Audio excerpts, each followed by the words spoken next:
Welcome. Tonight's story comes from an African village where silence ruled the night and fire was forbidden after dark. But one woman broke that rule.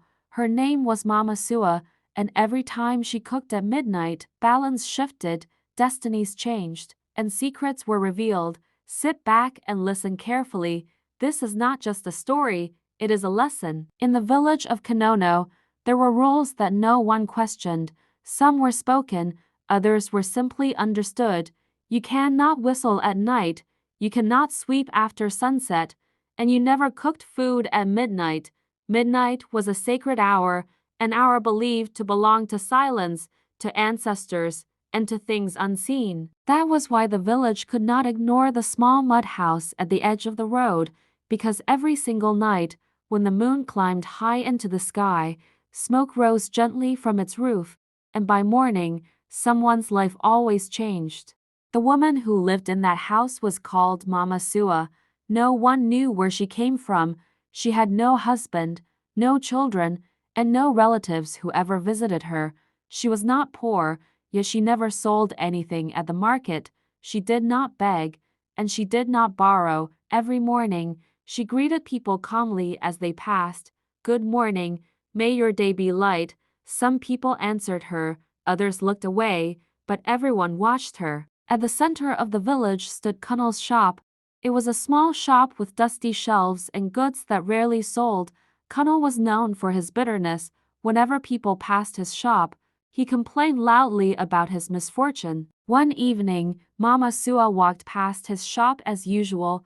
Kunnal laughed and pointed at her. He said, "Look at her. She does not cook in the daytime like other women. She only cooks at midnight. Who is she feeding? Spirits." The people around laughed. Mama Sewa stopped walking. She turned slowly and looked at Kunnal. Her face showed no anger. Her voice was calm and steady. She said, "May what you give out return to you." Then she continued on her way. That night, her fire burned longer than usual. By morning, Kunnal's shop was empty. By afternoon, his goods had spoiled. By evening, a strange fire damaged part of his stall. Nothing happened to him physically, but everything he owned was gone. Kunnal sat on the ground and cried. The village became quiet. A few days later, Mama Sewa met a dunny, the widow at the stream. A dunny was known for her sharp tongue. She looked at Mama Sewa and said, "You live alone because you are unlucky. No man would stay with a woman like you." Mama Sewa said nothing. That night, her pot boiled again. By morning, a dunny's roof collapsed. Then her crops failed. Then her only goat died. Loss followed loss. Not everyone treated Mama Sewa with cruelty. One afternoon, a small boy named Tun met her on the path. Seeing that she looked tired, he offered her his water. Mama Sewa smiled and thanked him. That night, her fire burned gently. The next morning, Tun's sick sister woke up healthy and laughing. That was when the village began to notice the pattern. Those who showed kindness found favor. Those who showed cruelty faced loss. Still, no one ever ate Mama Sewa's food.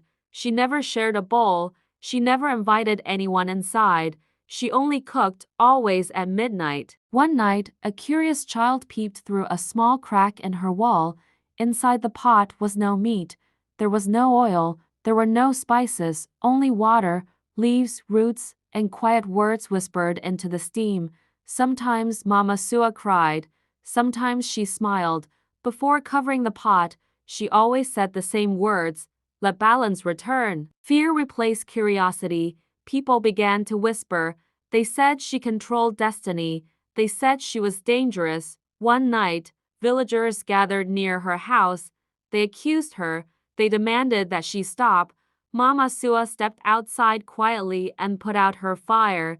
That night, she did not cook. By morning, peace left the village. Arguments broke out. Businesses failed. Crops struggled. Nothing worked the way it used to. The elders finally understood. They went to Mama Sewa's house and begged her.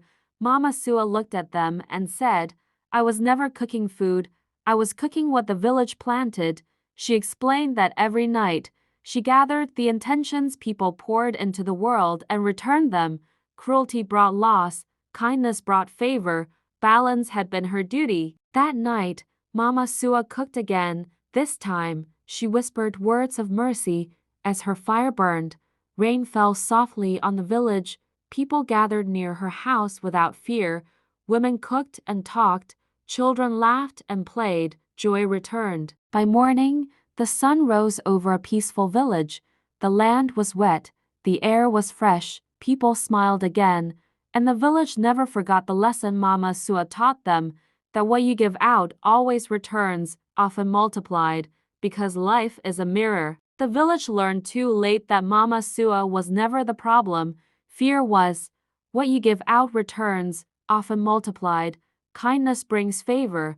Cruelty invites loss. If this story spoke to you, do not forget to like, subscribe, and share it with someone who needs the reminder.